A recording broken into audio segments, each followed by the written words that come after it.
extension of credit. Обикновено причината за такъв кредит In an established market в един установен пазар is to be able to sell more.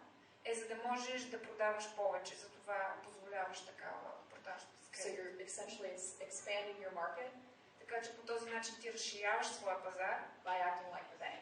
като се държиш като банка. В смисъл, да, даваш. That's the reason for it. Това е причината да има такава възможност. Now, once you start acting like the bank, however, Но веднъж започна да се държиш като банка, you need to be very careful about who you grant credit to, трябва да сте много внимателни на кого давате кредит. because otherwise you may end up with no money after having and no product. В крайна сметка можете да завършите без печалба и без продукт, който да продавате вече. Next thing that you see, David's firm is a manufacturing firm. И следващото нещо, което ще видим тук, която е производствена компания, Is something called inventory. нещо, което се нарича инвентар, наличност на склад. Inventory is the cost to you. И тук влиза стойността, която на вас ви струва Of your product. вашия продукт.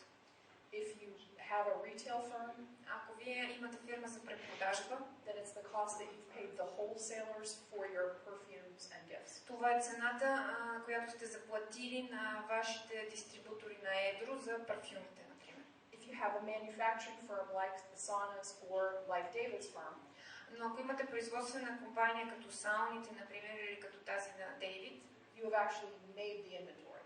Вие всъщност сами произвеждате наличността. So the cost associated with that, Така че стойността, която е включена или която се има предвид тук, will be direct materials, direct labor, manufacturing.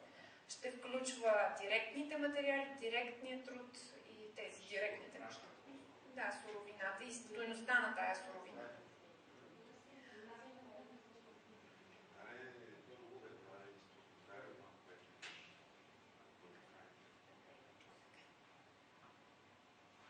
If you have a service firm, as Eddie is talking about having a service firm, Ако имате фирма за услуги, както говореше Еди, and his Pepe's firm is a law firm, или както фирмата на Пепи, която е за адвокатска кантора, you don't have inventory. вие нямате инвентар или нямате наличност. And you're selling services. Защото вие продавате услуги.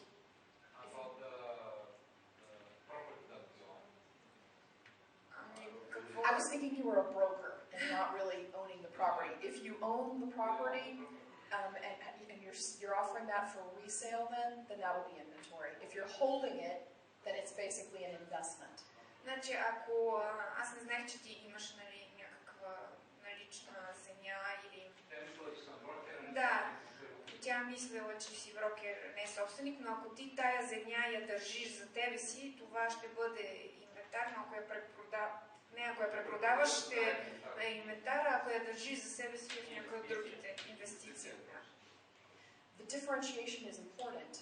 Това различаване на нещата е важно, because investors will value those things differently. Защото инвеститорите ще оценяват тези неща по различен начин. As will the bank or anybody else who's looking at your business. Било то банката или който и да е друг, който гледа и наблюдава вашия бизнес. David hasn't segregated it, but normally at this point, after inventory, Дейвид тук не го е разделил, но обикновено след инвентара или наличността, you're going to leave your current assets. Вие ще... This is the end of your current assets. Тук ще дойде края на вашите настоящи притежания. And the next part would be property, plant, and equipment. И след това ще започне втората част, която е собственост. Land, buildings. Земи, сгради и така нататък, ако имате такива. And the reason that differentiation is important, и причината, поради която това разграничение е важно, is because this is a much longer term investment. Е, че това второто е доста по-дългосрочна инвестиция. You don't intend to sell it anytime soon. Вие нямате намерение да го продавате скоро. And investors can't look to that for a return. И инвеститорите не могат да гледат към него като на възможно възвръщане на техните инвестиции. At least not quickly. Или поне не в краткосрочен план. So that's why we separate. Затова ги разделяме тези две неща. Banks also generally do something interesting in the differentiation between current assets and property, plant and equipment. Банките също правят интересно различаване или разграничаване между настоящите притежания и собственостите, като земя и сгради.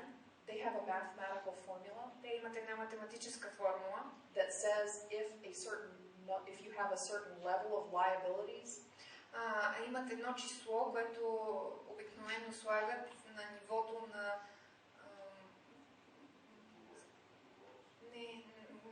това колко могат да разчитат на вас. Gets larger than your current assets. И ако това число е по-голямо от вашите настоящи притежания, then all of the monies that you owe, тогава всички пари, които притежавате, become due immediately. Стават задължение веднага. Те са ви, изискуеми.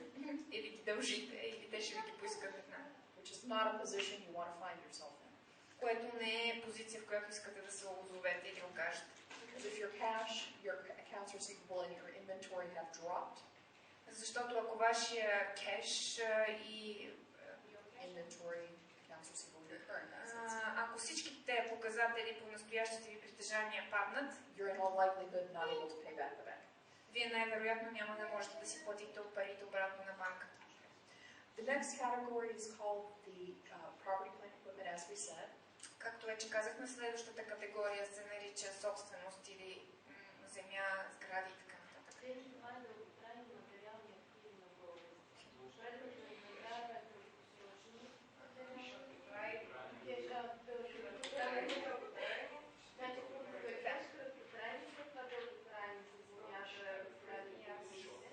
Okay. So it's fine there if you want it.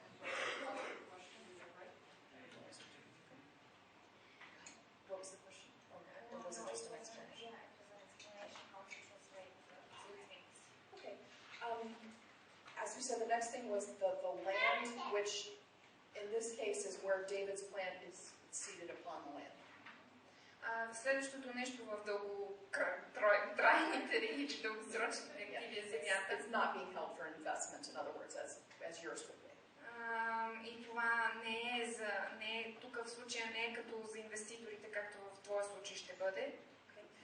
And I think we'll wait there because Vince is telling me we should take a break, so I should do so. Мисля, че тук ще спрем, защото ние ми каза, че трябва да си почиваме, така че ще спра. And I'll let the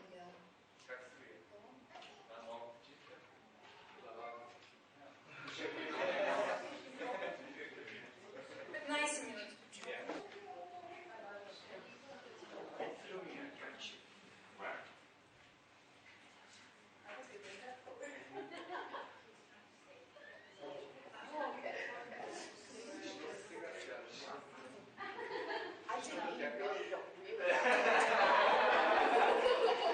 Наистина приличи рада да ти знаем.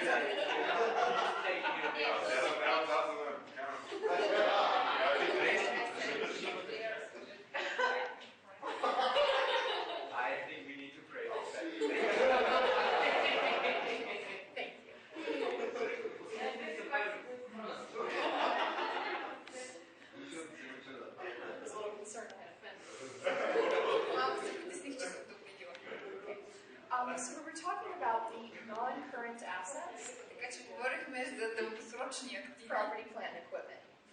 За собственост и оборудване. We had just discussed land. Свършихме с земята. The next couple of categories are building and building improvements. Следващите две категории са сграда и подобрения по сградата. Buildings would be what you paid for the structure. В категорията сграда ще се включат това, което сте платили за изграждането на тази сграда. And would include Eddie's real estate fee for finding you the building. Също така, каква е сумата за таксата, която плащате за недвижимото имущество. And Jons's building improvement, his architecture fee there for the improvement of the building. И в следващата графа подобрения по сградата може да се включат, например, архитектурни подобрения и таксата,